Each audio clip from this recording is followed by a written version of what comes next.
गौरतलब है विशेषकर वकीलों के लिए कि भारत को भी सिविलियन आर्मी की जरूरत है इस देश को चलाने के लिए। अब के सुप्रीम कोर्ट का जज बोल रहा है, पिछले शुक्रवार को कोर्ट के अंदर बोल रहा। कल तक जो लोग वो पूछ रहे हैं कि धरना क्यों, ये धरना इसलिए नहीं है कि हमें धरना देने की आदत है, ये धरना इसलिए है कि जिन लोगों की ऑल आइज रफाह देख रही थी, यहाँ से हजारों किलोमीटर दूर फिलिस्तीन आपको मिला हुआ है पहले से। नारायण श्री हरि।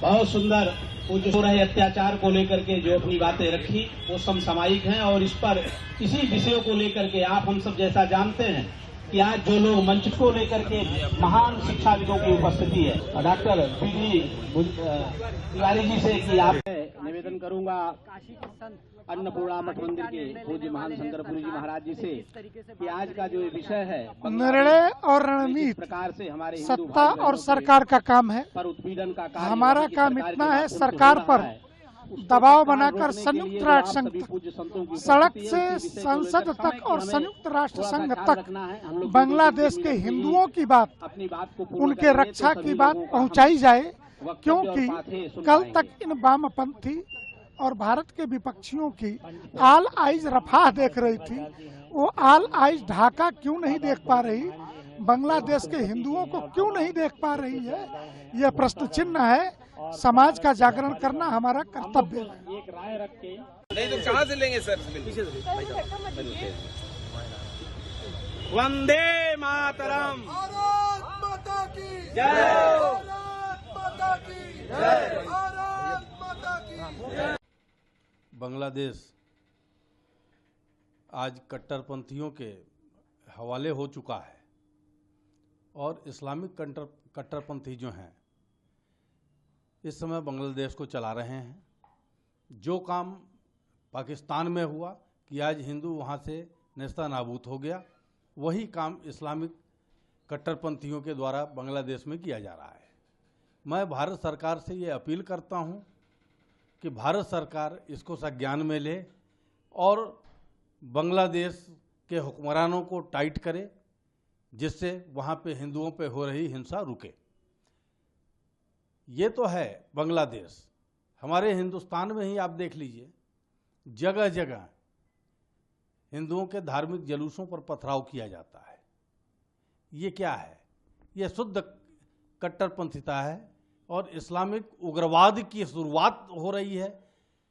हम सब एकत्रित हुए हैं, हमारे पूज्य संत एकत्रित हुए हैं, हमारे सम्मानित शिक्षाविद उपस्थित हुए हैं। इधर आइए महाराज, इधर अवसर दें। और हमारे जो शिक्षाविद हैं इन सबकी महंगी उपस्थिति में आज का ये कार्यक्रम आयोजित हो रहा। नारा लगाते हुए इस कार्यक्रम को शुरू कर। ज्ञात 100 वर्षों के इतिहास में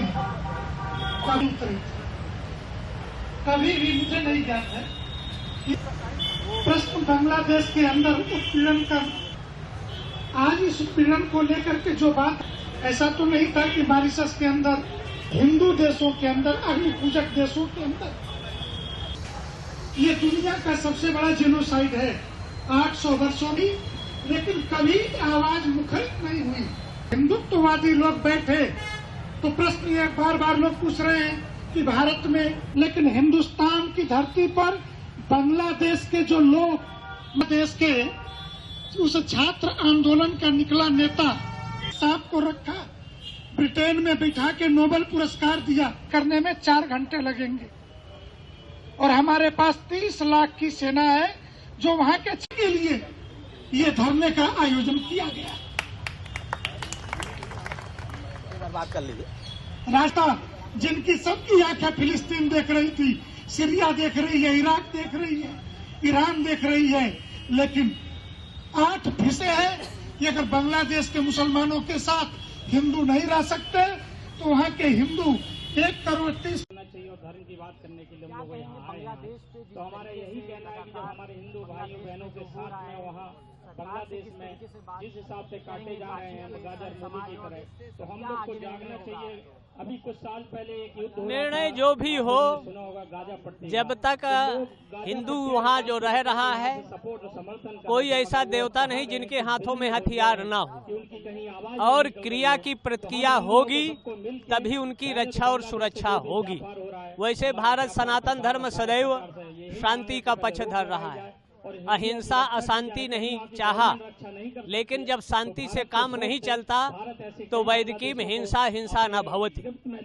10 करोड़ भी अगर बांग्लादेश के हिंदू हथियार उठा ले तो उनकी रक्षा और सुरक्षा होगी। और अगर नपुंसक बने रहेंगे, अर्जुन भी यही स्थिति आई थी तो भगवान कृष्ण ने कहा था न दैन्यम न पलायनम, दैन्य और पलायन नहीं होना चाहिए। अपने आत्मरक्षार्थ हर व्यक्ति को संविधान में हथियार लेने का अधिकार है, और जैसे दुष्ट हैं या प्रपंच वाले हैं उनको दंड देना चाहिए। भारत सरकार अगर यहाँ शरण दिया है तो 1-2 लाख सैनिकों को भेजकर जमाती या उत्पाती विधर्मियों का काम तमाम करें, तभी वहाँ अमन शयन होगा।